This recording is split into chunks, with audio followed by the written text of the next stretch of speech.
Hello, everybody, and welcome to another episode of Truth Wanted. I'm your host, ObjectivelyDan, and this is the live call-in show where we talk about what people believe and why. Every single week, I have a special guest joining me, and my special guest joining me tonight is a local.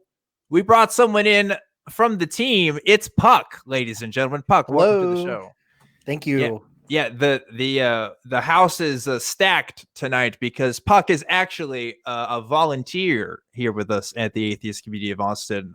If you have called into this show before, you might have heard his voice. He has done call screening and he does all kinds of stuff for us behind the scenes. And we wanted to bring him on as a guest. So welcome, Puck. Thank you. Oh, you know what? The first thing that I wanted to talk about when I got on here was how many people are behind the scenes putting all this together, right?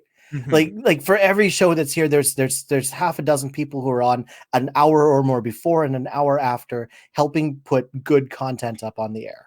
Yeah, in case you're listening to this for the first time, this show is a production of the Atheist Community of Austin, and some other shows included here in our production are Talk Heathen and Atheist Experience, Secular Sexuality, lots of fun stuff. And in order to get those out, it takes a crew. We got a lot of people working behind the scenes. You don't just see, it's not just my pretty face that's doing it every week. It's a lot of people that are making the sausage, as it were. And Puck is one of those people. Yeah, and it's been what? Let's see, I started just a couple of months ago. And in that couple of months, I just grew to realize how much work is being done and how much work still needs to be done to make it the entire job of the crew is to make it look like they don't exist, right? Like if all the tech goes correctly and all the modding goes correctly, then you don't even know that they're there. But it's because they are working as hard as they are that the show goes as well as it does. Yeah, absolutely. And in case any of you guys are interested in wondering how you can help out with the Atheist Community of Austin, maybe you can't donate or, you have some free time or something. We are always looking for volunteers. We're looking for all kinds of different people with different skill sets. So if you have something to offer, feel free to contact us. You can go to the Truth Wanted fan group page. And you can message some of our mods in the chat if you're watching this live. But we're always looking for more people. So we just thought we'd, let that out there for people who are interested, because that's what Puck did. Puck just came aboard one day and he's been hanging out with us ever since. So I just want to say we really appreciate all the stuff you do, Puck. I'm really glad we get to talk to you tonight. So thank you. It's good to be here. Mm-hmm. Yeah. No, I just saw a message that someone had posted in one of the fan groups saying, "Hey, we're looking for call screeners," wow, and that is the tip of the iceberg. Like if you have technical skills, if you have writing skills, and it doesn't need to be a ridiculous amount of time, just if you have any time at all to donate and you want to help us out, there's an email right there. Go ahead and hit us up. We can find something that matches your skill set. Yeah. It's all fun. It's a lot of fun doing this show and just making cool stuff happen. But Puck, you also do some other stuff outside of the ACA. You like to stream.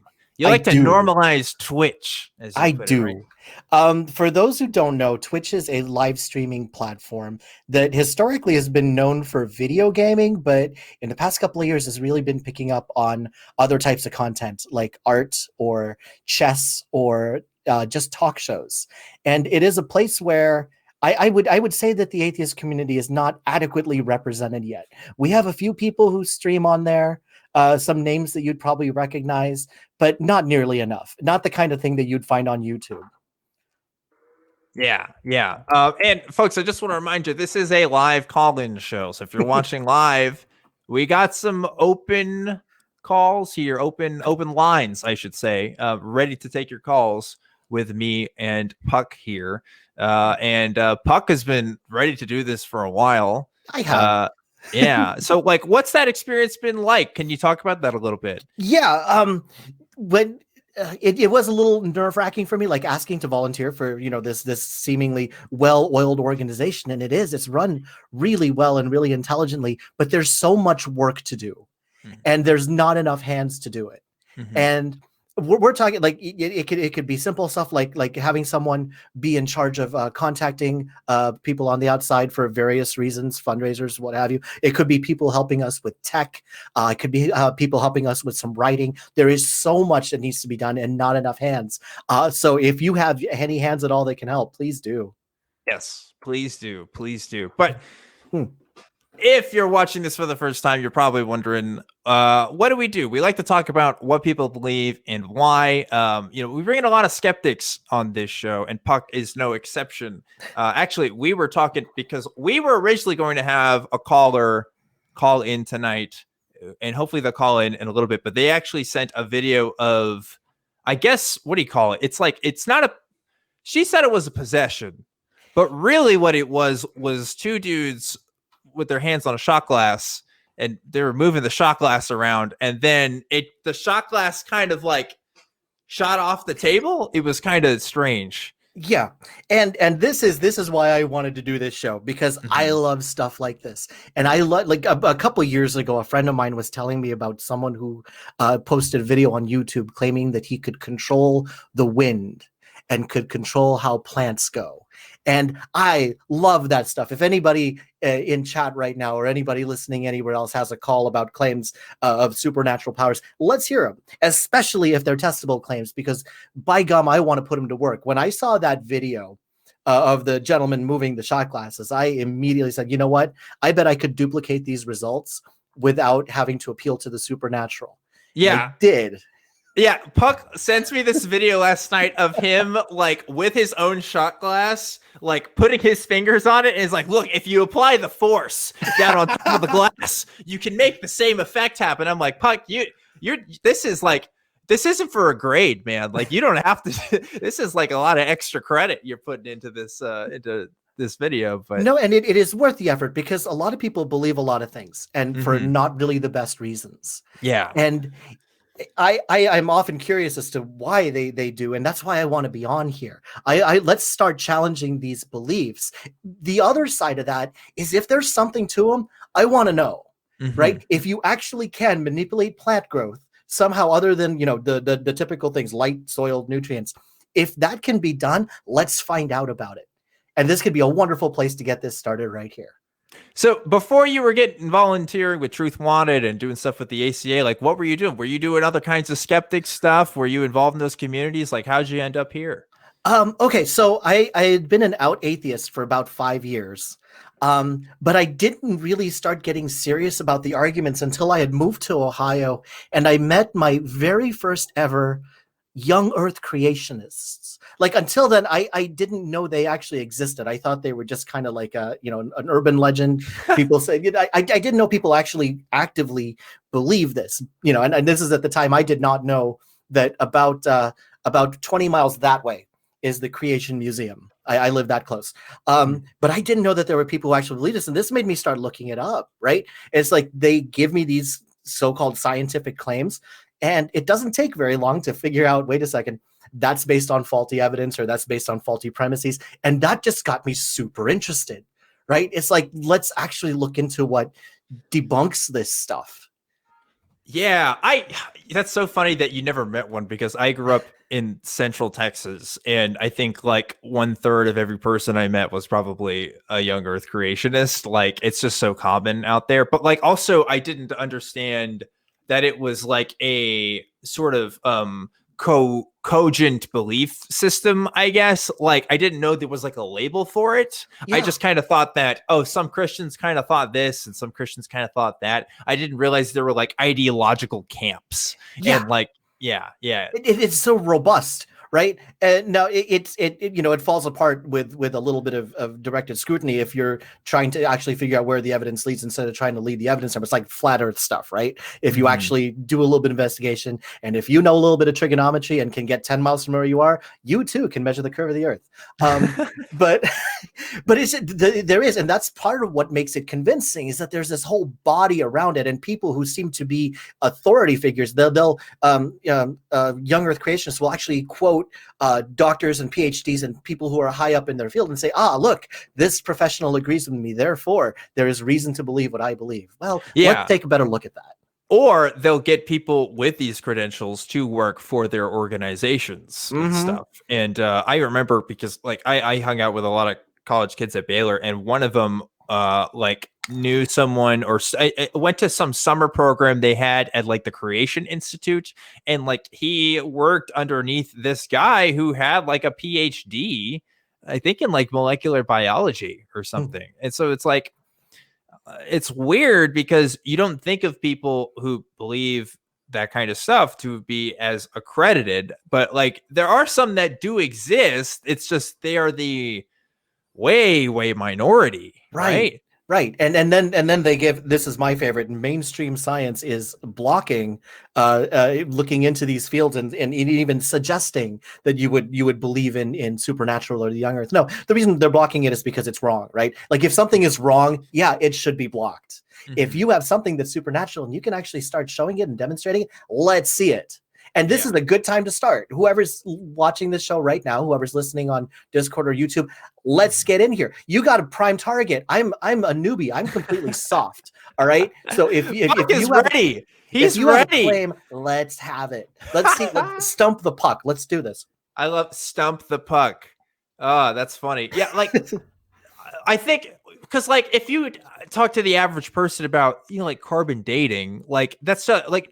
I haven't seen a carbon dating experiment happen in action. I've never seen that process. I've only had it described to me. Like there's a lot to the scientific, the methodologies that they use to discover the information that they have that most people aren't privy to. And like, I think if you don't have that experience, or even if you don't have those explanations, it's hard to understand why you can trust an expert or so-called authority on these subjects, because you don't know how they're getting this information.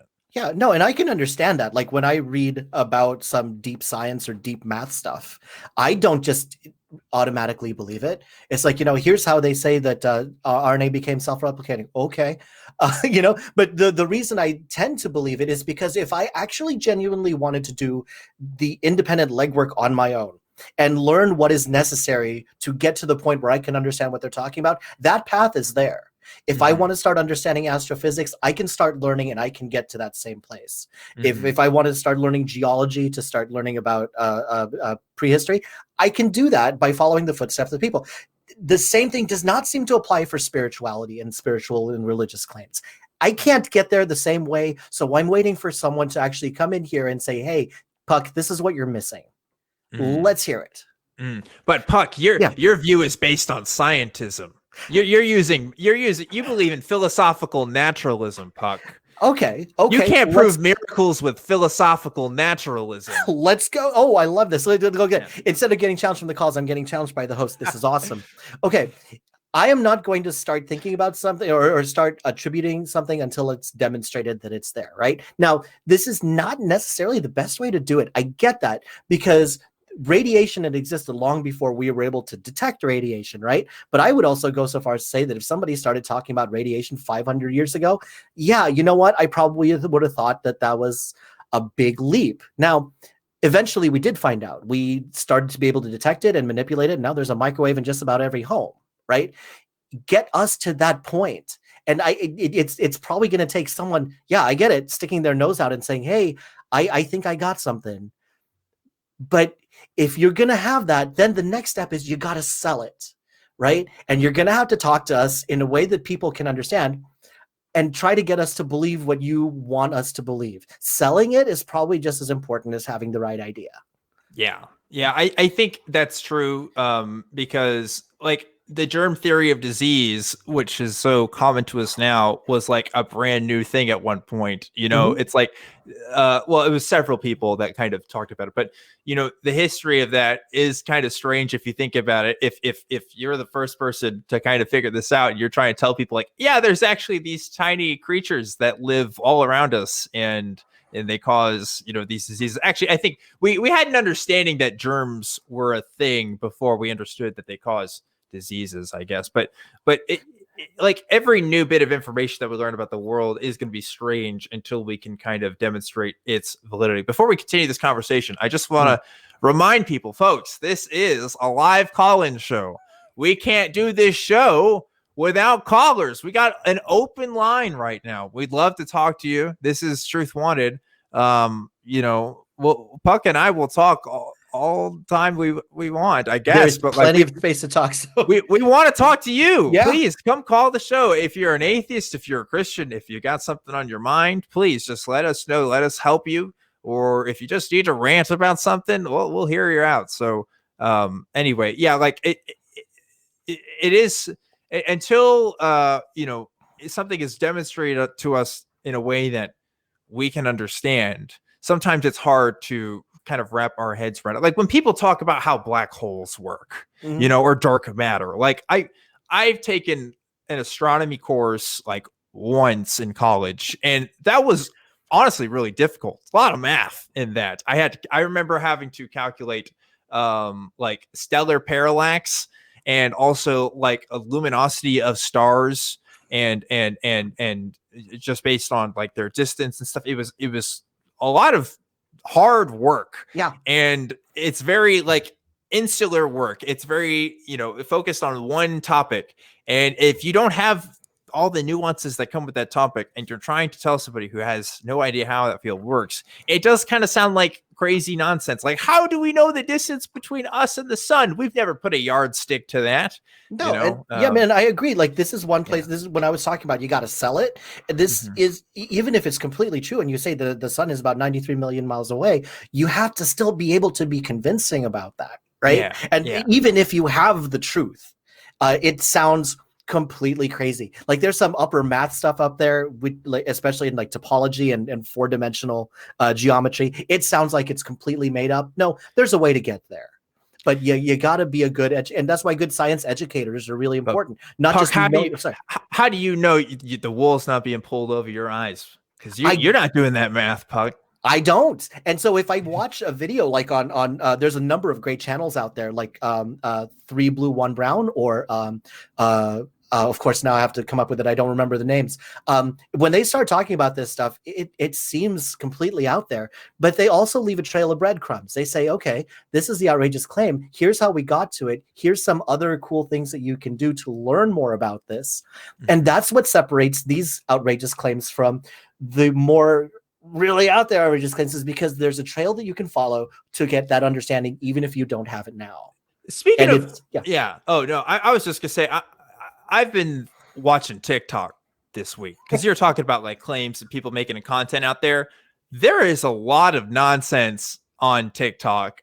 I saw a TikTok, I think today or yesterday, and I'm thinking about making a TikTok so I can respond to stuff. Honestly, this guy was like, he made the claim, and this had like a lot of likes. I can't remember, but it was like at least, I think it was like 50,000 likes. He said, you chose your parents. And he says, you know, before you were incarnate, there was a council and you got to see a little bit of what your parents would be like. Not all of it, because that would ruin it. That's the words he used. I don't know what that means. And he said, you pick your parents before you were born. This is not the first time I've heard that. There's a number of religious belief systems that actually include something about a pre-existence where you are shown what you are going to experience, and then you decide. It's like, all right, send me down there, G. I like the idea that it's just a vote by committee thing. Like there's just a committee that's there that handles these requests of people being born. I don't like what's going on. That some things will just have to remain a mystery, I suppose. But yeah, that's the first thing. Like when anybody makes a claim about a pre-existence or post-existence, it's like, how do you know? It's like, how did you figure that out? And the weird thing is, in some cases, there's actually some kind of logical process going on. But until you do a little bit more groundwork and research, it's like, I don't know that you're going to get me to even the idea that some part of us persists after death. Yeah, and just when I say that, I know I'm going to get a call about energy. So I know that I had a conversation with some people at my work this week, actually, because they know that I'm not a Christian and stuff. But they made a comment to me. We were talking about religion for some reason. I don't know why. I never bring it up, but I think they're just curious because I'm just like the only atheist they know. And they said something along the lines of like, we'll figure it out when we die. you know, like, and I was just like, I in that moment was like not in a great mood, I guess, because I said something to the effect of, well, I don't think I'm gonna have any beliefs after I'm dead because I'll be dead, so I don't think that's true either. And it got really quiet, awkward for like a few seconds, and then I think we moved on to another topic. But it was just like, you never want to be that guy that's like, nah, it's not gonna happen. But that's who I was in that moment. So yeah. And that's how it was. Like the young Earth creationists that I talked about that I met a few years ago, they were coworkers, and it was just like super interesting. And we actually got to be really good friends. I don't think I ever convinced them about the validity of their claims, but it's interesting that sometimes those conversations can lead to like really solid friendships. And let this be a good message coming from us, the skeptics, that we like you. You guys are good people. We just don't necessarily agree on some of these more outrageous things. You say I can't speak for all of them. I don't know if they're all good people, Puck, but I think a lot of them are. I think that's true. But so anyway, let's not go into this with a chip on our shoulder. Let's go into this as friends and talk, smiling and just it's all good. It's a good start. So we finally got some calls. So thank you guys for calling in. So we're gonna go ahead and get to some of those calls. But first, we have to thank our patron of the week. Every single week, we give a shout out to the person who has decided to donate to us on Patreon, and the patron of the week this week is it's coming. It's about to come on the screen any second now. It's about to come on the screen. It's not on the screen yet, but it's Paul Sherman. Paul Sherman, thank you so much. It's I think that's a shame, like P Sherman 42 Wallaby Way, Sydney, like the guy from Finding Nemo. I think that's the guy who donated to us. But thank you, Paul, and thank you guys who donate on Patreon. If you'd like to contribute as well, you can do that on patreon.com/truthwanted. All of the money goes to making this show better. It pays for getting equipment and making other fun stuff happen behind the scenes. So thank you to everyone who donates on Patreon. Puck, are you ready to get to some calls? Let's do this. A couple of them look really interesting, so let's see what we got. We got some interesting ones. I want to get to first. Let's talk to Johnny Angel. Johnny Angel from California. Johnny, what's going on? Hello. Johnny, are you with us? Oh, no, Johnny, come on, bud. All right, well, we're going to put you back in the queue until we can hear you again. Until then, we're going to get to our next caller here. We're talking to Mark, who is calling in from Pennsylvania. Mark, you're live on Truth Wanted. What's up? Uh-oh. Are we not listening to people? I don't know what's going on, but we can't hear anything on our end right now. But that is okay. We're going to get to another caller here just to see. I see that we've got Dean, an old buddy of ours, calling in from North Carolina. Ooh. Dean, what's going on? Oh, no. Dean, we can't hear you either. We might be having some technical issues, folks. That's okay. This is a live show. It happens. I am going to wait until our crew tells me what's going on to see if we can try to get to some calls again. But it looks like we have to reset the phone system. So let us go back to what we were talking about how it's that crew behind the scenes that's doing all this work for us. It's a lot of work. It's a lot of work making this show happen, but that's okay. You know, Puck, I actually did have another topic I want to talk to you about while we're getting this thing reset and while I'm waiting for the crew to tell me when to go again. But James Randi, unfortunately, passed away this week.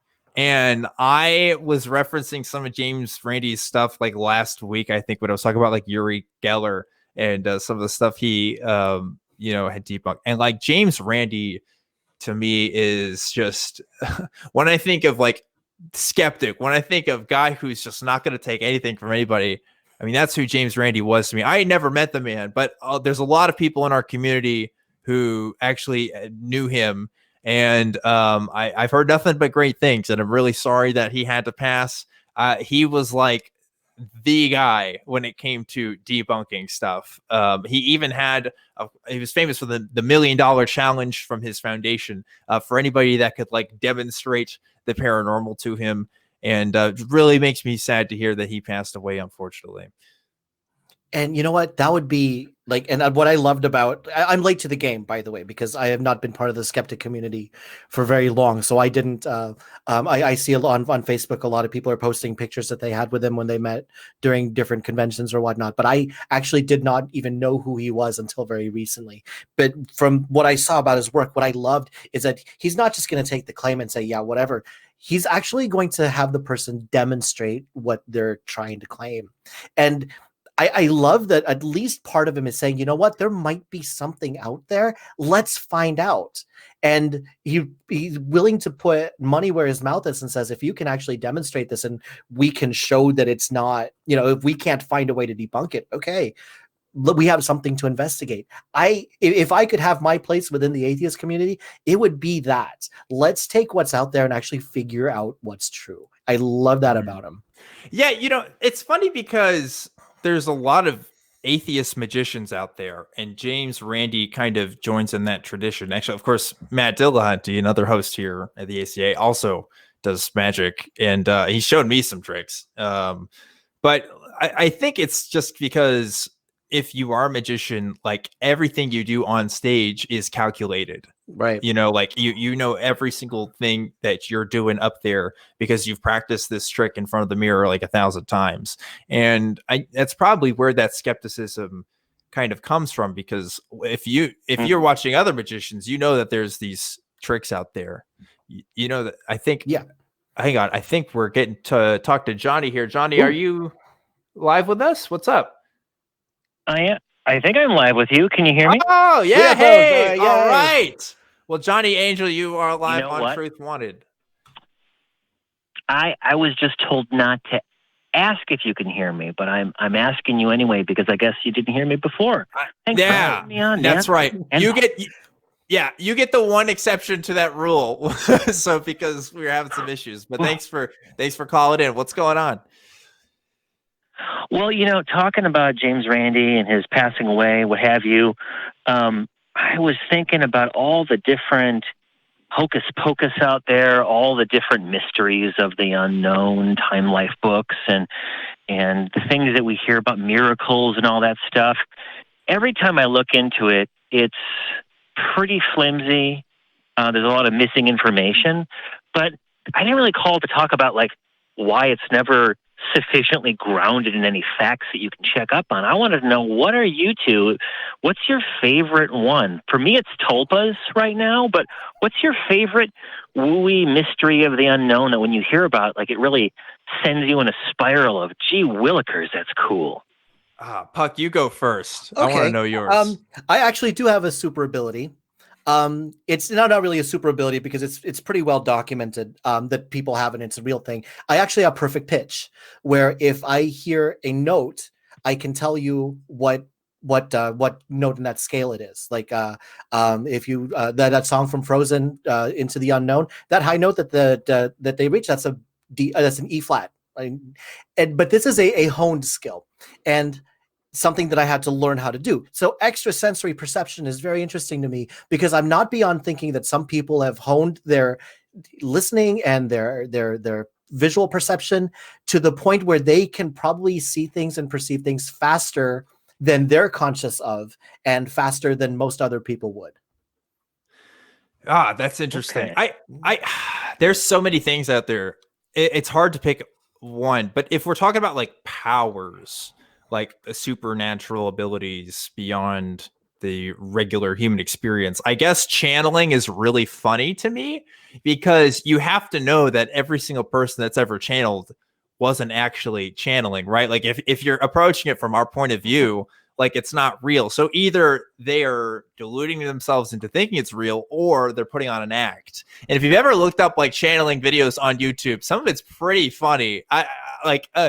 Not the demon stuff that's out there, but there's people who believe they can channel aliens and stuff, and that they can hear their voices or no, not just hear their voices, that the aliens are talking through them, right? So they'll talk in some other kind of voice, and they'll pretend like and aliens like telepathically communicating with them and using, your meat body as sort of a speaker for them.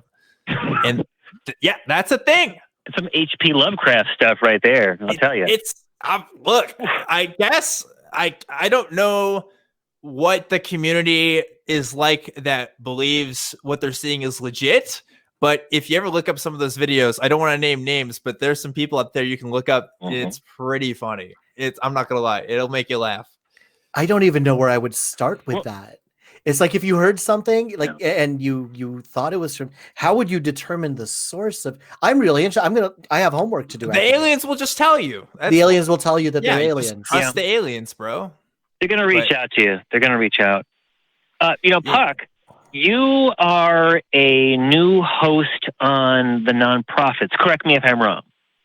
Ooh, I guess we're going to talk about that. Oh, no. We're getting a plug in here. Are you kidding me? Okay. Are we approved for this? There's a reason for this.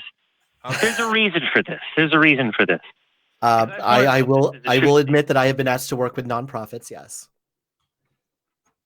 Because you have, if you are in fact, if this is a true statement, then you know Phoenix.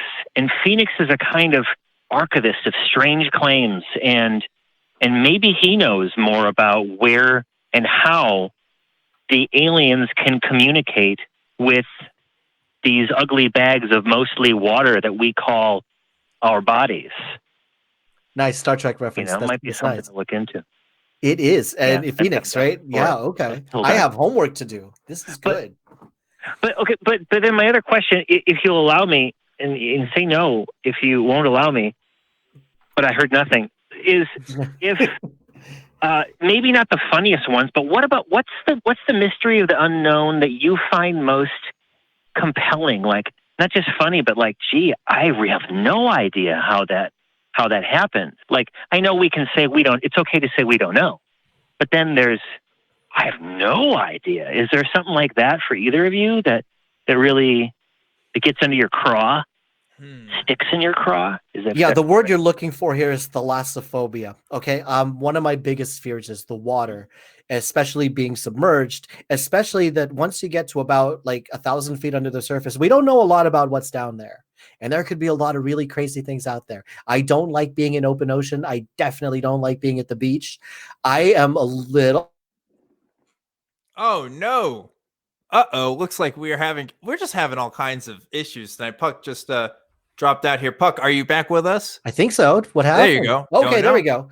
Okay, where did you guys lose me? Yeah, it was pretty quick. You were just talking about your fear of the unknown. And the deep sea and the deep water. We don't know a lot about what's down there, and that is quite frightening. That's true. Like, there's a lot of, you can look up like deep sea ocean videos and stuff, and you can freak yourself out with some of the monsters we got down under the sea. I think for me, the alien stuff is interesting because I think if you talk to most atheists, they'll tell you like, yeah, there could, like, that's the one thing that like could be real. Now that's with the caveat that like they probably haven't come to Earth, like because of the problems that we have with the distances between our nearest habitable planets and stuff like that. If they did, it would have to be some crazy secret whatever. But just because we, evolved here as life on Earth, it would just make sense that it could happen somewhere else. It would be strange if we were the only instance in the entire universe where that happened. Now, again, that's with the caveat of I don't know if anybody's ever actually come here, but it is fun to think about looking out in the galaxy and seeing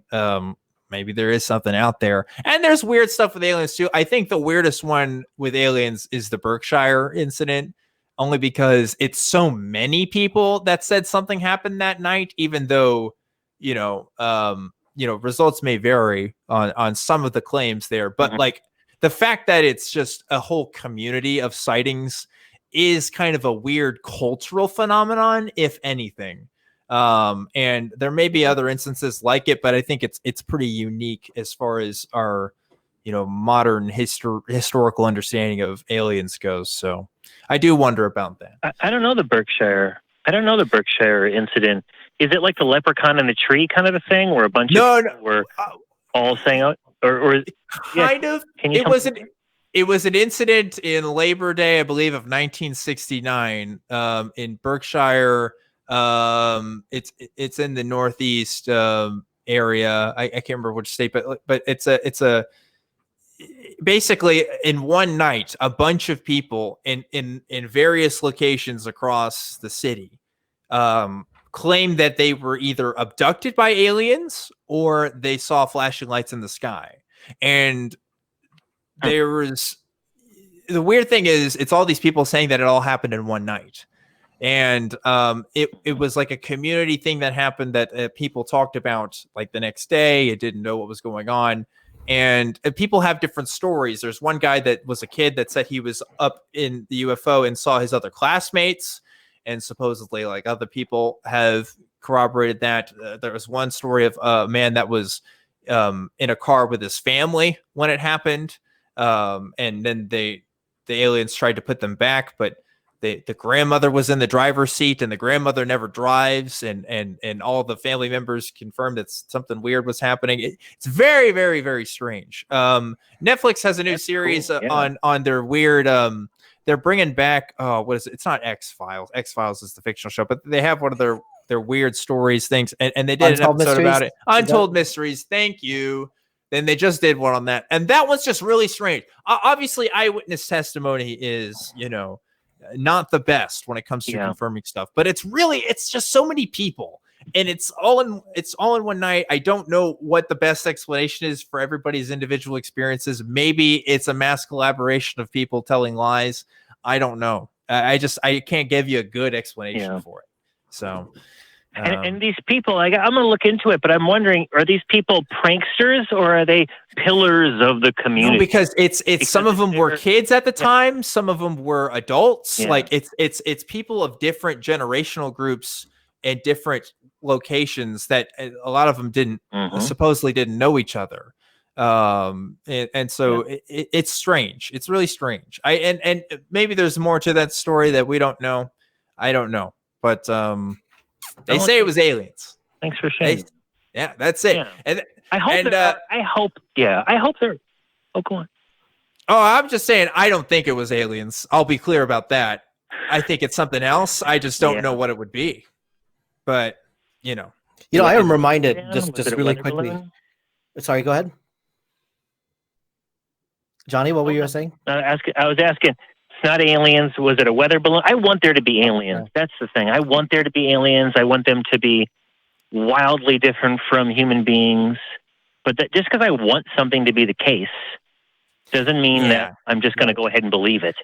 Yeah, and if somebody has a better explanation for the events that happened for those people, I'd love to hear it, because everything I've looked into it, most people would just kind of shrug their shoulders at it. They don't really know what's going on. So I don't know. Yeah. Real weird. And plus, like, the Pentagon released those UFO videos earlier this year. Don't know if those were drones or not, but like, that's strange. Right. Really weird. But I think that's all the time we got for this call. Johnny, thanks for calling in. Really appreciate you. Thanks, Dan. Thanks, Dan and Puck. You take care and have a great show. Thank you, Johnny. Appreciate it. Yeah. That actually reminds me, like, when you were talking about those kids who all had the same claim, they've done like these social experiments where they tell a joke that makes absolutely no sense. And there's 3 actors who laugh at it, and then the subject. And it turns out that you only need 3 people laughing at a joke to get a 4th person to laugh at the joke also. And then to tell the joke later as if it's funny. And then try to explain the joke as if it's funny. It was on a show called Minefield. If it's on YouTube, if anybody wants to look that up. And then I was also thinking about who was that? There was that one claim of a near-death experience, and then years later he said he was just making it all up. Yeah, there's a couple of those like that. And that's the problem. And that's the thing with the Berkshire stuff, right? Because it's all eyewitness testimony. That's all we have of the events of that night. And so you really can't make a super definitive conclusion about any of that stuff, because it's just, that's all you got, and that's not to say that eyewitness testimony, like, you should never believe people ever. Right. But when you have a claim as big as, UFOs abducted me, Like, back it up with something. you have to have something else. And those poor people, I don't know what they went through. If they're being honest about their experiences, something was weird. But yeah, it's just really strange. Really, really strange. If aliens call into the show tonight, that would be cool. But I'm holding my breath on that one. But we got some other people we got to talk to. So I want to talk to, let's try Mark again. Mark in Pennsylvania. You're live on Truth Wanted. What's up? Happy to be here, and nice to be on your channel. I have a question that I have been waiting to ask for a long time. All right. I'm an atheist. I am an atheist, and while I have always enjoyed mythology of Greek mythology and Norse mythology and all these things, there seems to be this thing where they feel that if they can convince you that it's the monotheistic God that created everything, which I don't believe any of us believe, but there's always this thing where I'm like, well, what if, with supernatural powers being what they aren't, that it was actually the Indian Trinity that created, where Brahma creates the universe, Vishnu maintains it, Shiva is the destroyer, and that it's what a lot of people who consider themselves evangelicals or any other, really extreme Christian, maybe I should have phrased it that way, but that would you accept that the world was created in a supernatural way if it wasn't the Abrahamic God? Here, I can't bow down before Brahma. I think there are people right now that believe the Earth is flat. So there's always going to be people that are going to be skeptical of whatever you tell them. So some contingent of humanity is going to hold out, even if it was somehow demonstrated beyond reasonable doubt that Brahma is a thing and, is the creator of the universe. As far as for myself, if I was, given evidence of this claim. I know you come from a Christian background, certainly. Yeah, if I was given evidence of this claim somehow, and it was given to me beyond a reasonable doubt, if Brahma desires my worship, I don't know if they deserve it. I don't know if just because they created me means that, but that they should get it. And this is just from a novel science fiction, sort of view. What if, the Trinity of the Hindu faith showed up and said, listen, we don't want to destroy you, but, and I have a very strong belief that Jesus never existed. He's just simply something that was created as the Hebrew resurrection God. Not sure how that's related, but okay. Look, I'll say this much. If Brahma came to me in person, I would say, wait right there. Let me go get some people to back me up real quick so that I'm not crazy and that I'm not the only one experiencing this. Hold on. Can you hold my phone real quick and take a selfie with me? Because I'm not going to just let them go right then and there. Because then I might have to go to a doctor afterwards, right? I'd have to, I'd want other people to know. It wouldn't make sense to me why they would want to reveal themselves just to me if their interest is to have people worship them, because I think you'd want to convince a bunch of people at once. That at least that's I'm just a human. Maybe my strategy. I'm a comic book nerd, and there's always the idea that you just show up in person and say, I'm more powerful than the Avengers. I'm more powerful than any force that you can raise. And so therefore, I'm officially, the Godhead. But that's not what most of us really experience in life. But there are so many people that feel that, like, the supernature has to be Jesus. When it's like, what would you do if it wasn't? I get you. Yeah, most of us don't experience Brahma. I think that's true. But also, we do have a Christian bias, at least in our country, as far as our spiritual experiences. We do tend to attribute that to. Certainly, I understand where I live. Yeah. America is, even though the founding fathers wrote things that we are most definitely not creating a Christian nation on a certain level, they knew that it's who is the Hebrew resurrection God? Yeah. It's Jesus, even though there's not any. Mark, I don't want to talk about Jesus mythicism with you right now. I'm sorry, I'm muting you because I don't know if I want to take this call any further. I think we answered your question, and I don't want to ramble on for too much longer because we actually do have some other people in the call queue now. But yeah, to answer your first question, if Brahma did show up to me, I'm gonna take a selfie, gonna Facebook Live that event right there, and Matt Dillahunty lives 10 minutes down the street from me. I'm gonna make sure he shows up. And he'll see it too, and he'll verify. So, yeah, that's my answer. What would you do, Puck? On the assumption, I'm going to grant that it's true, right, and that it was just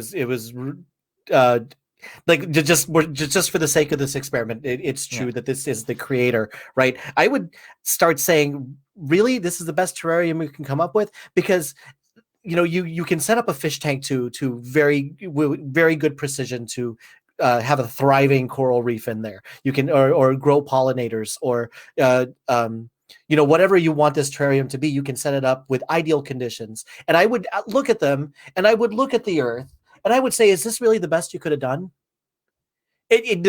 Most of the surface of the Earth is not even inhabitable. The people that you decided to make this for can't exist in the higher and lower temperature ranges of this. Is this really? If you call this intelligent design, then what do you call intelligent? That's where I would go. So there you go. Doing the that's like the Stephen Fry answer. Right? A little bit, yeah. Stephen Fry was like bone cancer in children. I think that was his line. Really, this is the best thing you could come up with? Yeah. You thought this was a good idea? Yeah. Yeah. Okay. We got some other callers here. I want to get to all of you guys. So please stay on the line if you're on the line. Next, I want to talk to Jay calling in from Indiana. Hey, Jay, you're live on Truth Wanted. What's up? Hi, Puck. Hi, Dan. And I just want to say, Dan, I've been watching your show for a while, and you're looking good, dude. Looking pretty fit and everything. Appreciate it. I just wanted to call in and I've never heard anything on your show before about Falun Dafa, which is I don't know if I call it a religion, but something that I've been practicing for a few years. Have you ever heard of that? I'll be honest. I'm not sure. Is that related to Falun Gong? It's the same. Yeah, it goes by both names. Okay. Then I have heard of it. Yeah. Okay. So tell us about it then. 'Cause I'm not an expert. I just know it's a thing. I know it's a Chinese thing. It's like a Chinese practice. But the thing about, just real quick, I know you want to explain. My understanding of Chinese spiritual traditions is that they're a lot different than what we think of in the West, because they have different. China has different spiritual traditions that come in different times, but they aren't religious in the same sense that we in the West call it religious. It's not always a relationship between man and God. It's sometimes just a relationship between man and nature. And there's spiritual components to it, but the afterlife and other things aren't as heavily emphasized. And I think, if I'm understanding right, Falun Gong is kind of one of those practices, right? Right. It evolved out of a practice called Qigong, and which is, in the West, we could probably think of Tai Chi as the equivalent, so it's a kind of a meditation through body movement. And so the main practice of Falun Gong is these 5 body movement exercises that you're supposed to do every day to keep you healthy. And then the idea of doing these is supposed to keep you healthy every day.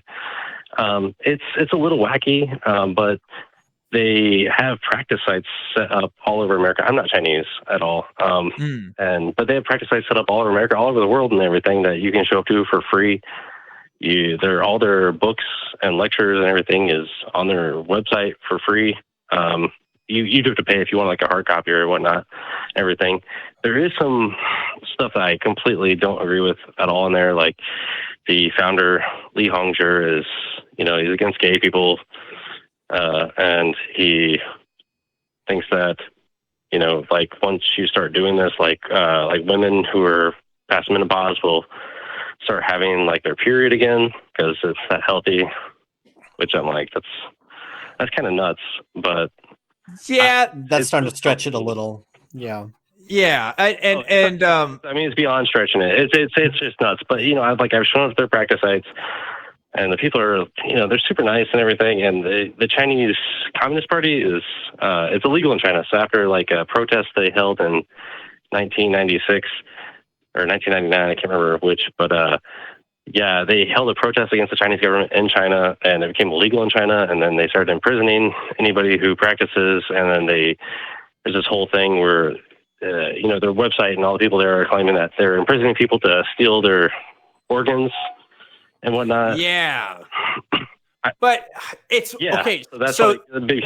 The information where a lot of that comes from, though, a lot of that's from the Epoch Times. Are you aware of the Epoch Times? I'm not. Okay, so the Epoch Times is, how do I put this? It's a newspaper made by a cult, affiliated kind of with the Falun Gong movement. Actually, if you go to some stores here in Austin, you will find some Epoch Times newspapers, and because they have some bases here in the West. And so, Falun Gong is associated with this kind of group that produces the newspaper. And China, they have there's reasons why they would ban religious practices. Christians kind of make it out because they're an atheist state and stuff. It's a little more complicated than that. I mean, they just want to have kind of, my understanding is kind of unilateral control. And with a lot of authoritarian regimes, you do that through eliminating kind of religious practice because that can inseminate kind of ideas against the state and stuff, right? And Falun Gong is one of those ideas. So they try to make like Tai Chi like the state practice and stuff there, right? It's a really fascinating thing. But the Falun Gong is associated with this newspaper, and they make these stories about organ harvesting and stuff. And the problem with some of those stories is we in the West can't verify a lot of what's going on. It's definitely true that members of Falun Gong and Christian minorities and Muslim minorities and all kinds of religious minorities have been arrested by the state. And that's like not really under contention, but what kind of happens with those prisoners and the organ harvesting, some of it might be real, but some of it might not be, because we just don't have the kind of verification that we would like with our prison systems and what goes on here. But that's my understanding of the situation. If somebody has more information on that and wants to correct me, then feel free to call in. But it's really complicated and it's really, really weird. Okay. Yeah. Okay, so on here, the call screener says that you've seen some positive results. Do you mean like doing the exercises recommended or the meditations? Like, what can you tell me more about what you mean by positive results? Yeah, absolutely. The exercises, they just like I feel more fit. I mean, they call them exercises, but it's not like what we would think of in the West as exercise. It's not like running or anything. It's just, it looks probably a lot like Tai Chi, but it's the same exercises, the same 5 exercises every day. It takes about an hour of just kind of slow movement meditation. And I've seen a ton of positive results from it. So there's a lot of benefit to being mindful about body mechanics and ergonomics and balance, and all these things are very, very good to learn about. And where I'm a little on the suspicious side of this, if you'll forgive me for a moment, is that when they start selling you on that, when they say, hey, this works, you should try it, it becomes easier to sell you on the more outrageous stuff. Now, you said something very good in there, which says, you said there's some really out there beliefs that you haven't bought into yet. But this is how it starts. And we see this in a lot of different religions and even self-help books, right? They do these things and they'll help your life. You notice some positive results, you attribute it to those things that you were doing. That must mean that the reason for those, the spirituality behind it, has something to it. You could probably get some positive results if you just did We Fit, right? It's hard to tell exactly what you're going to attribute that to. But that's the first place it goes to, is because when you start thinking about, being mindful about your life and being mindful about your posture, then it becomes easier to sell you on thetans. And then it just starts snowballing from there, especially once they've got you in a community with that also. Are there probably some things that are useful in this? Yeah. I mean, if you look in the Bible, there's actually some pretty good advice there sometimes. But that doesn't mean that the spirituality behind it is real, and it doesn't mean that everything about the Bible is going to be good things to follow. So just if you find it helpful, I would try to start figuring out what it is that's helpful about it, instead of just Falun Dafa itself, which I don't know much about. I'm going to have to look this up after the show. It's look, I don't like, obviously you've gotten a lot out of this practice, and I think Puck has explained what the reason why that is, but I would be really cautious in looking to Falun Gong. Are you familiar with Shen Yun? Have you ever seen those billboards with the the ballet for Shen Yun? And I actually, so one of the practitioners got me a ticket because she works for them, and I went to them to see them, and I left about halfway through because I was really confused. So it seemed they were, so the founder is Li Hongzhi. Yes. And in all the books and everything, it's like don't worship me, I'm like not, like a god or anything. But like when I was watching Shen Yun, like halfway through, I was like, they're like worshiping this guy like a god, like, and I was like, that's not what I thought this was. So this is the problem with Falun Gong. They present themselves as this ancient Chinese tradition, when actually, as it's more of a modern movement. And also, the Shen Yun performances, I mean, you've seen them in Austin here too. You see these like, oh, look at this. It's like this cultural Chinese tradition and stuff like that. But like, none of that is ancient. None of that is historical. It's put on by Falun Gong to get people into their religious movement. And those stories talk about how atheism sucks, evolution's not real, gay people need to stop doing their thing, and it's like very anti-state, the Chinese state and stuff, and like that's all part of that movement. And the Epoch Times themselves, if you look at that, like they like QAnon, and they really like they promote a lot of conspiracy theories about the Trump presidency and stuff.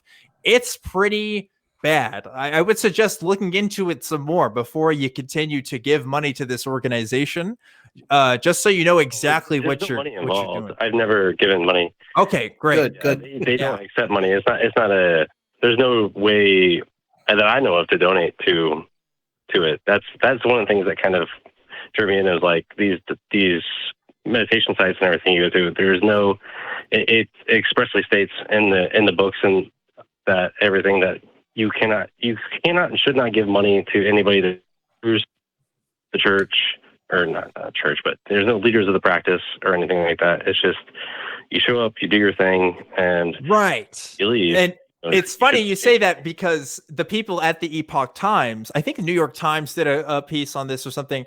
The people making that newspaper, like a lot of them aren't paid because of that philosophy.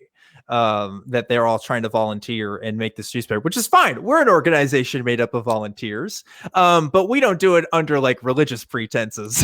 You know what I mean? But yeah, like it's obviously Shen Yun's earning money, so I mean that's one way they're earning money. But like, I just didn't think that they were. I guess I didn't think they were that heavily connected. Maybe they are. Yep, they produce that ballet. Yeah, that's one of their ways of getting people into the movement, and it's more than what we could cover here in the short time on this call-in show. But I'm glad I got to talk about it. I haven't thought about Falun Gong in a long time, and I have research to do. So what are we shocked? Is this shocking, Jay? Is this? Yeah, what's up? I do want to warn people real quick. that Shinyan show is a ballet. It's the commercials make it look like there's going to be people flying through the air and stuff. It's not. It's just literally like yeah. That's what I've heard too. But yeah, I would not suggest if anybody offers tickets and stuff. I remember in the last business I worked at, one of their people came and was like, "Oh, can we put up posters in your business and stuff?" It was just like, "No, I know what you guys are about. I don't like that." So, really interesting. It's Please, quite expensive. Yeah, people check it out. But Jay, I hope I don't know if we blew you. Sound like you knew a little bit about it, but I hope we blew your mind here because it is kind of a crazy story with how that starts. But we got some other callers to get to. Did you have any last words about your practice or anything? No, I appreciate you having me on. Thank you. Thank you, Jay. Absolutely. Have a good one. Yeah, it's wild. I'd never heard of this. Yeah, go to. I have research to do. No, I know about that ballet that you're talking about because there's a mall about a mile away. There's a kiosk that it opens up every so often that talks about this ballet. I had no idea there was such a deep story behind this. Yeah, so I know what I'll be doing after the show. If you live in a big city, go to your local gas station and see if they have a copy of the Epoch Times. And you'll find they have some weird propaganda videos on YouTube as well. But yeah, most recent stuff I was hearing about them was that they were in support of Q and QAnon because they have this whole thing about how Donald Trump is supposed to help, kind of they want Donald Trump to kind of liberate the Chinese people and stuff. This belief system goes really deep. And not deep in like intellectual kind of way, more like a crazy nonsense kind of way. But yeah, it's strange and it's perfect for Truth Wanted. I'm glad we got to talk about it, but we got some other callers that have been waiting here. So let's move on. I want to talk to Will, who's calling in from South Carolina. Will, what's going on? Hey guys, how's it going? Yeah, going good. Just talking about weird Chinese cults. So yeah, I heard that. That was pretty interesting. All right, so I'm currently in a public speaking class in school, and we are doing our third speech, and it's a persuasive speech. And I decided to pick the topic of persuading people to use epistemology to examine their beliefs, to make sure that they have good reasons for believing the things that they believe. And I was just wondering if you guys had any tips for me about, going about how to explain this, or anything, examples I should bring up or use or anything. Are you interested in explaining like a street epistemology method in specific?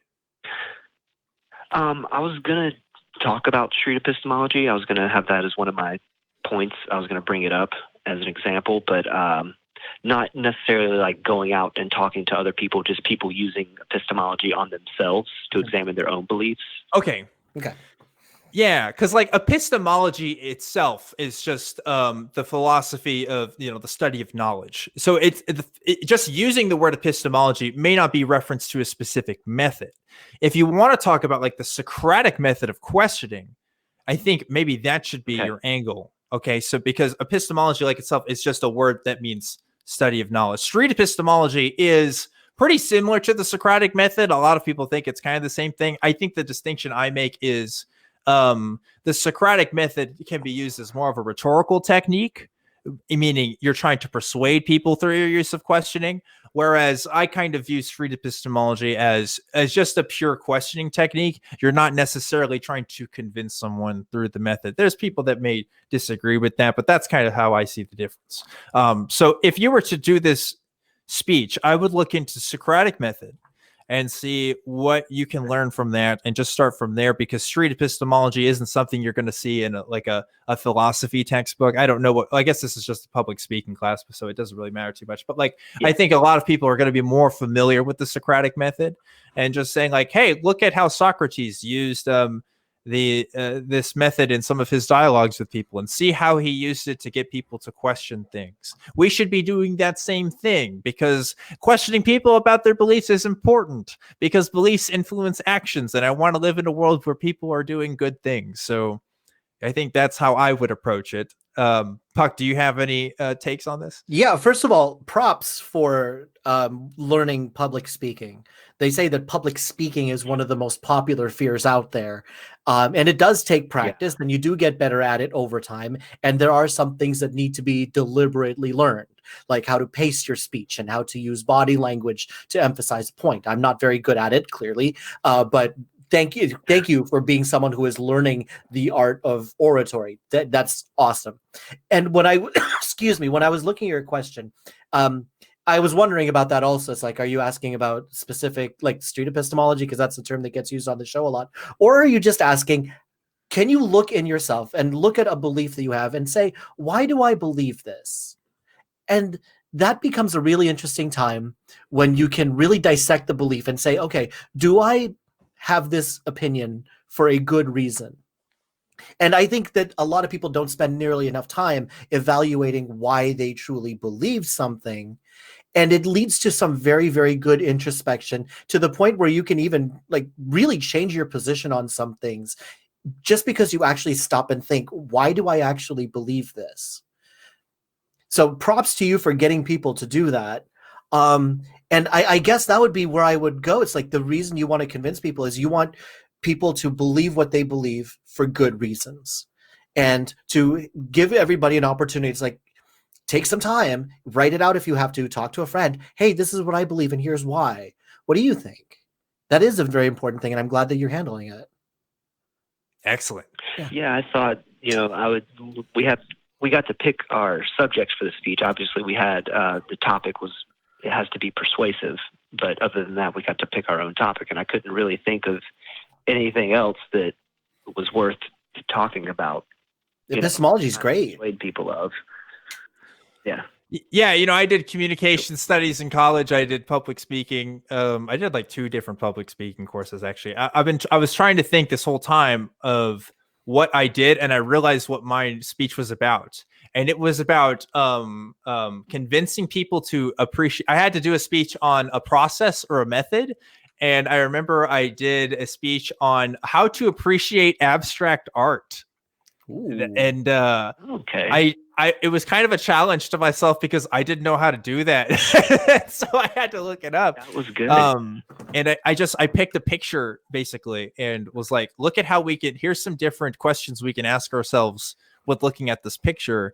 And to get kind of some more meaning and nuance out of it, we can also use biographical data from the artist to see if that interplays.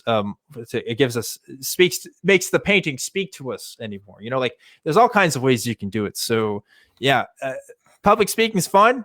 Good luck to you, and get that A. Thanks, man.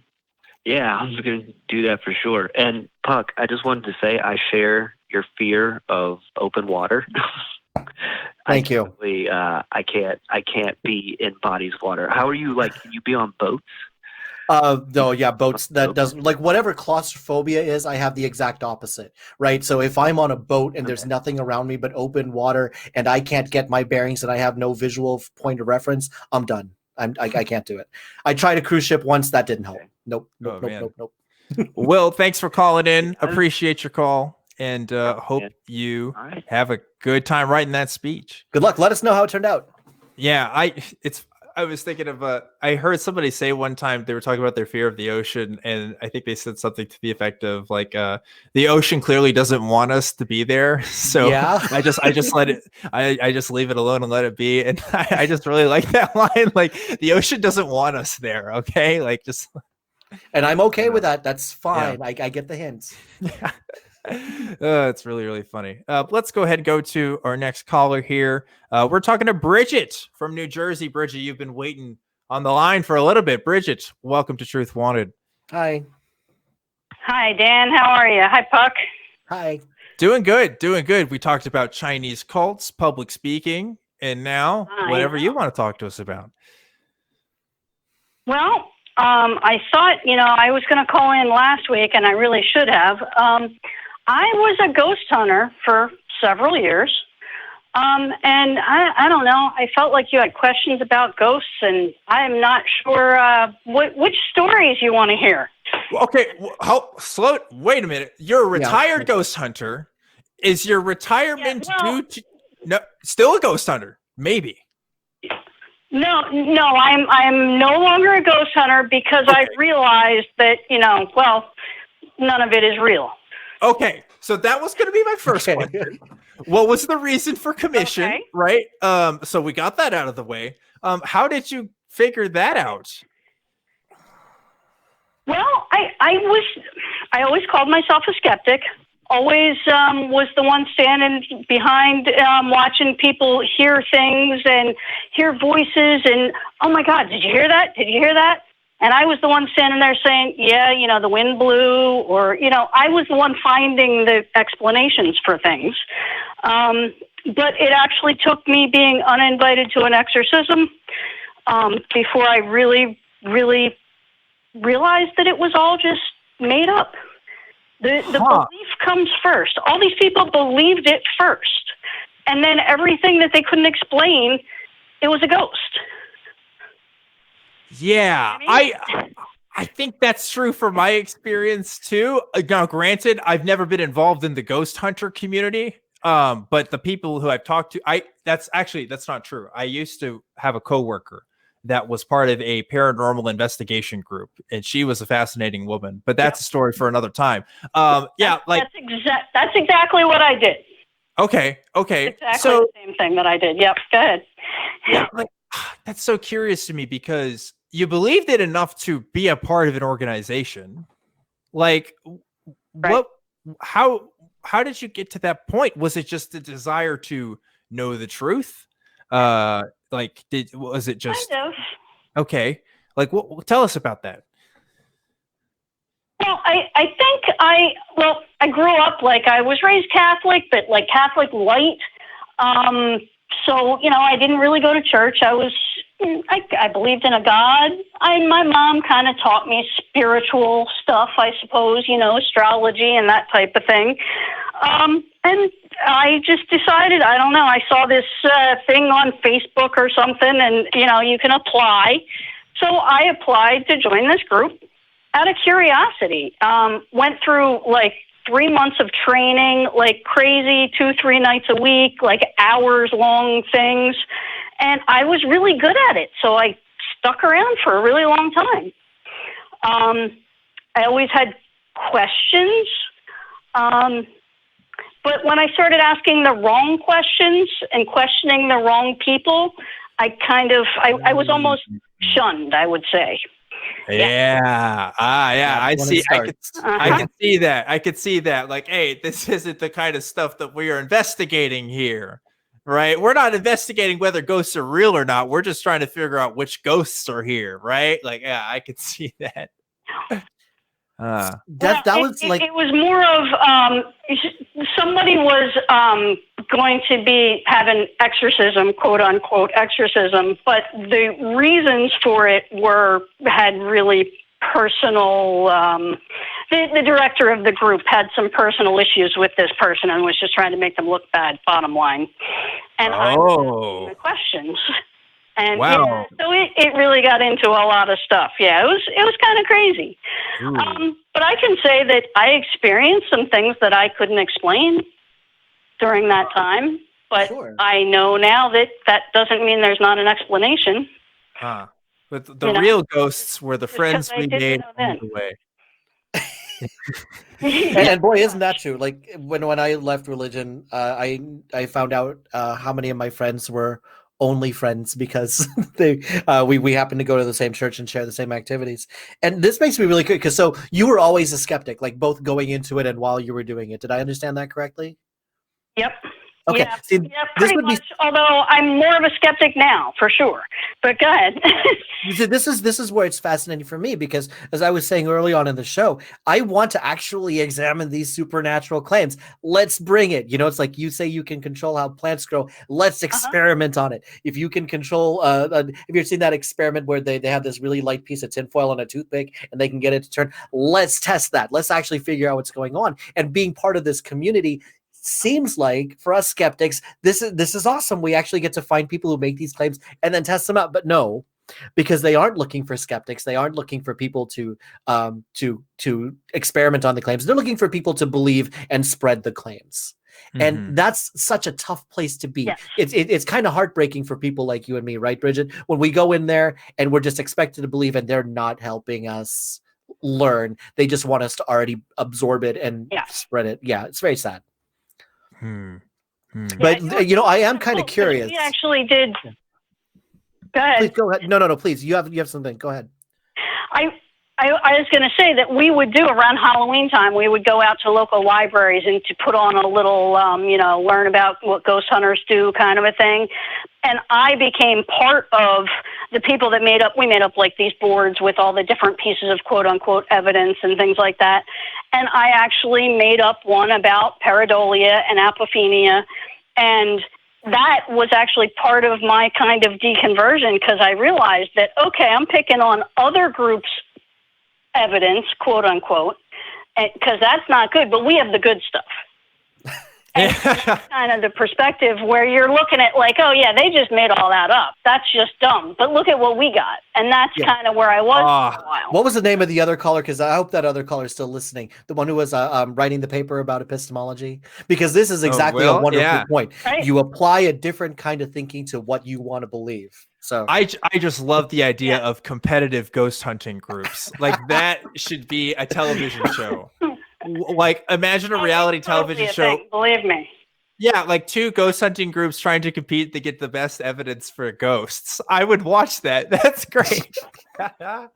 But like that's really cool that you had that experience, and it sounds like you view it pretty positively now, right? Or am I just projecting?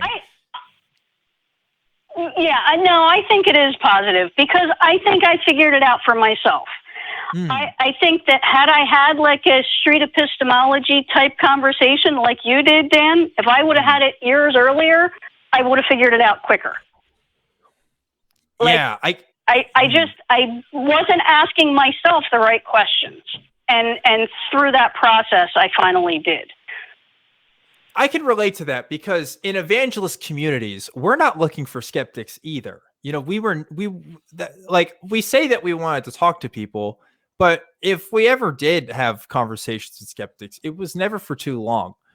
We didn't really want people to question. We wanted people to accept the answers that we were giving them. I think that's true for a lot of Christian groups. Yep. And it sounds like that's what's going on with some of these ghost investigator groups. Like maybe they want people to ask some questions, but like they want people to be convinced at the end of the day, is what it sounds like. Absolutely. Yep. And even doing the little things at the libraries and stuff, like they would do a presentation and then you would have, questions at the end, but there were always answers, but there are all these answers that you can't test. It's we think it's this and some people believe this and other people believe that. Like it was always just kind of wishy-washy and you could never nail it down, but it was enough for people. And it probably made their beliefs even stronger in paranormal type things. And these people did all kinds of crazy stuff. It wasn't just ghosts, but yeah. Would you do these presentations for kids? Sometimes, yeah.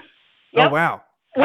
We'd have like a little kids club thing where, it was like, color in pictures of ghosts, which how do you color a ghost? Because anyway, that's so true though. I guess it's whatever you want it to like be. Clear, you color the white page white. I don't know. But we wouldn't get into anything scary or anything with kids, and we never talked about like any of the darker stuff with them or anything.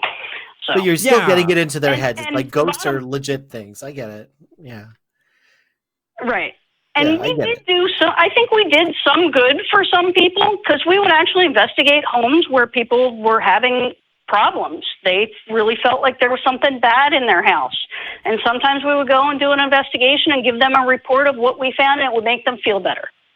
Okay, I'm curious about this now, because I'm thinking about my house and the problems that we've had in this house, which are probably not unusual for homeowners. Like, we have a wasp nest up in the eaves, and our hot water heater sprung a leak. Like, what kind of problems would make someone think, I know, let's call some ghost hunters? Also, were you charging people for these services? That would have been interesting to know too. Absolutely not. Never. Okay. Never charged anybody, and we would discredit anyone that did. That was definitely a thing. And I'll take a free ghost evaluation, honestly. Like if you know any in the Austin, Texas area that will do a investigation of this apartment, I'll report back to the show. I'll see what happens with that. But anyway, I'm interrupting. Please continue. That's okay. I could totally find a group out there, I'm sure, but I don't know. I don't know how they would be. Who knows? What was I going to say? Somebody, they moved into an old house and they're hearing noises or there's scratches on the floor or, I don't know, just certain things like people, and they think, I think it's haunted, and they have these conversations with each other, and then they find the ghost group, however, usually at these events that we would do. And we would call in, they would call us in, and we would do like 3 or 4 hour investigation at night. And then we actually went through, we did a whole report. We would go through all the video and audio evidence, and it takes hours and hours to go through all this stuff. And then we would put it all together. It was actually a lot of work. And we would come up with a report, and it would include anything that was questionable. And also we would include the psychic visions that people would have, these feelings, I saw a little girl, I felt like this girl was here, whatever it happened to be. And we would put that into the report. And most of the time, just having some explanation would make them feel better. Oh, well, it's just a little girl, so I don't have to worry about it. It's just a little girl haunting my home. I don't have to worry about that at all. Yeah. Well, and that makes me wonder, the initial consultation is free, but if you want us to actually do something about the little girl, that's where it's going to cost. That's when you call the Ghostbusters. This is just the preliminary group. Yeah, we're just the ghost screeners. We did those too. We did for real exorcisms. Yeah. We have to report for those cases. Not really. That was a completely different kind of a thing. And that's actually one of the things where I had a lot of questions because I never believed in demons. And it's funny because that made me a really valuable asset for those kinds of cases because I was never affected by the demons because I didn't believe them. That's so great. Bridget, I got to ask you, do you have any PDF copies? Yes. Of these reports, and are they freely available? I'm just kind of curious what's on this report. Can you post them to the Truth Wanted fan group? Yeah, I'll have to dig something out. It's probably on an old laptop that I have, so I won't be able to do it immediately. But give me a couple days. Take as much time as you need. Please, if you look, folks, if there's any reason to join the Facebook fan group, this is it right here. Bridget's coming in with receipts on your ghost hauntings right now. That's great. I love that. We investigated a library that used to be a hotel, and they actually took the report, and it's in the library within the stacks in their history section, whatever. It's nice. One of their books. Yes, you are in the community archives. Congratulations. I love this. I love this so much. Can you tell me what happens? Okay, I have so many questions. I do too. I have so many questions. I knew that you would. Okay, I have 2 questions. First question is, my experience, and this is based on, I told you I had a coworker that was in one of these in my last job, but she was not a Christian, and it seemed to me that people who were in these groups aren't necessarily Christian either. Is that true in your experience? Yeah, that's absolutely true. And we would go in and we would kind of take the approach of whatever religion the homeowners were. Unless, of course, it was demons. If it was demons, then we had to go Catholic because I don't know. Nobody ever answered me why that was. So you can just go to anybody's house and it's like, oh, what religion are you? Okay, cool. We're gonna go get our props in the car. We got a crucifix for the Catholics. I don't know what you do for other traditions, but that's kind of how it was. You just kind of sold to your audience. Kind of, but we would go in, and most people were just they would say they're spiritual because they believe in ghosts. So, I mean, at that point, you're kind of on the same page. So Literally we would spiritual. just kind of go with what they say. Yeah. Wow. Yeah, right, exactly. But, I mean, there was, the chakras and crystals and, all that woo, Oh, I love it. So, oh, God, I love it so much. I also found that people that had really, really difficult, problems, they thought they had something evil, those people, my experience, we had some of them were able to help themselves. They were able to do something. They always took some kind of control over what was going on, and something changed in their mind that made things better. Or the other ones, we ended up never helping because they were just set on bad things. And the things that we would tell them to do, they would just totally ignore the advice, and then they would have more issues. And so I found it interesting that the people that were helped actually helped themselves. Yeah. I mean, that makes a lot of sense. This is what it's. Go ahead. Go ahead. Sorry, I was going to give you an example. Okay. There was a family who had some bad. I don't even know what the actual issue was. But what they did was they came together as a family and they painted some kind of protection symbol on the walls of the rooms and then painted over it. So only they knew it was there. So in their mind, they were protected by this. And then their house, everything was all the bad stuff was gone. But it's really, they just changed their mindset about what was going on. Yeah, what you're doing is, I mean? you're not selling, but you are selling this idea of comfort. You're giving people comfort through a ritual. Almost kind of, yeah, and but it's always when it was whatever action they took. Yeah. You know what I mean? This is a lot about people. Cool. This says a lot about people, doesn't it? Absolutely. Wow. I just want to keep talking about this some more. There's so many places to go. I know we're almost at the end of the show here, but Puck, did you have any other quick questions? Because not quick. I know, right? I know. There's so many places we can go here. We can look at I want to talk to one of your customers that you helped out where you did something and try to find out if it's a placebo or nocebo effect that caused this. And I want to talk to some of the higher ups in this organization. It's well, how do you know that this is what you would do to detect a ghost? Have you detected a ghost with it before? And what how did you know that it was? There's so many places I want to go, and Bridget, there's 2 minutes. my crew is messaging me, and they'd like to talk to you real quick at the end of the show here. So instead of dropping the call, we'd like to put you back on the queue when we're done with this call. Would you be all right with that? Sure. Okay, cool. Yeah, no problem. I think what we want to do is talk more about this. I think this is just too good to just let go. So I think that's what we're going to do. We're kind of at the end of the show right now, but I'm going to put you in contact with the crew here in just a second. And I just want to say, Bridget, thank you so much for calling in and telling us about this. Wonderful. Thank you. You're making my night. This is fantastic. It was awesome talking to both of you. Thank you so much. Have a good night. Thank you. I'm going to put you in the queue here, so stay on the line. And we are clear to go toward the end of this show right now, folks. This has been an awesome episode of Truth Wanted. Puck, what'd you think? I don't want to be done yet.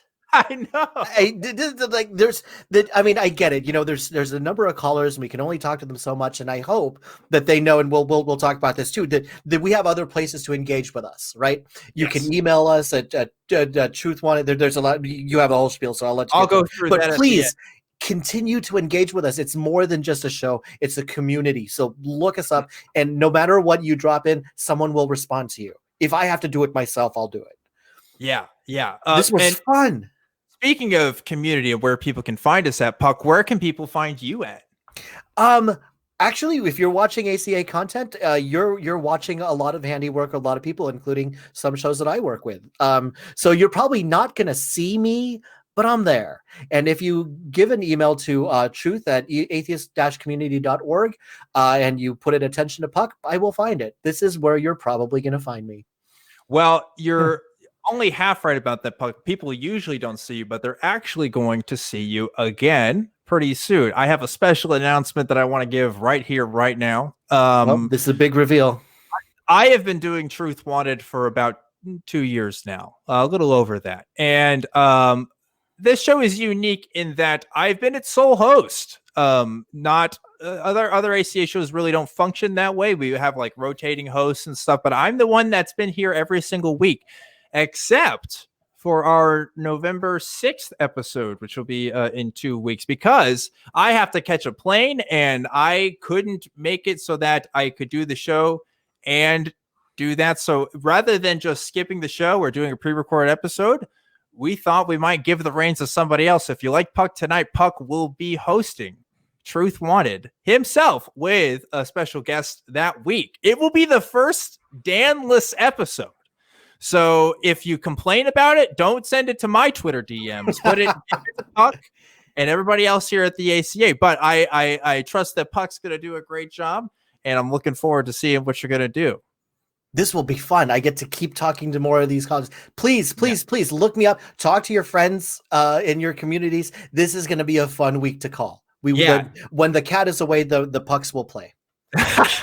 Yeah, and that's not going to be next week. That's going to be the week after. Week after. Look forward to that. But until then, if you want to contact me, there's a couple ways you can do that. You can do it at truth@atheist-community.org. You can also follow me on Twitter. It's @ObjectivelyDan. But if you want to support the show, there's a couple different ways you can do that. First, as we mentioned before, is patreon.com/truthwanted.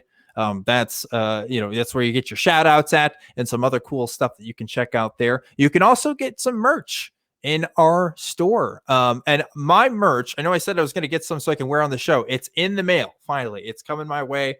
So guys, it's about to be hoodie season again. Got to get those Truth Wanted hoodies. Okay. Gotta rock the stuff. You can also join us in community in other places. One of the ways is on the Facebook fan group. As I mentioned before, we have a Truth Wanted fan group. I try to post in there. I haven't lately, but I need to do that a bit more. People are posting their fun questions. It's really, really cool. And yeah, there's also this wonderful, awesome crew that helps make this show happen every single week. So I would be remiss if I forgot to shout out the wonderful, awesome people that make this thing happen. Puck is usually in that lineup, but he's out here in front tonight. And a cat too. The cat helps make the crew. We couldn't do this show without that cat, actually, the crew cat. And we are going to be on Discord in just a second, so don't go away just yet. We're about to talk to you guys on the Discord after show. It's pretty cool. Atheist Community of Austin Discord. Check us out on there. Puck, do you have any final thoughts before we wrap up tonight's episode? Yeah, this was a blast. And thank you very much to everybody who called. And now you have a little bit of time if you want to get to me specifically, because I'm going to love to test these claims. Let's find some claims to test and we'll talk about them in 2 weeks. So thank you, Dan. It's an honor that you're allowing me to be the host that night. Thank you. Thank you. Yeah, you're more than welcome. And as always, folks, remember to keep wanting the truth, and I'll see you next time.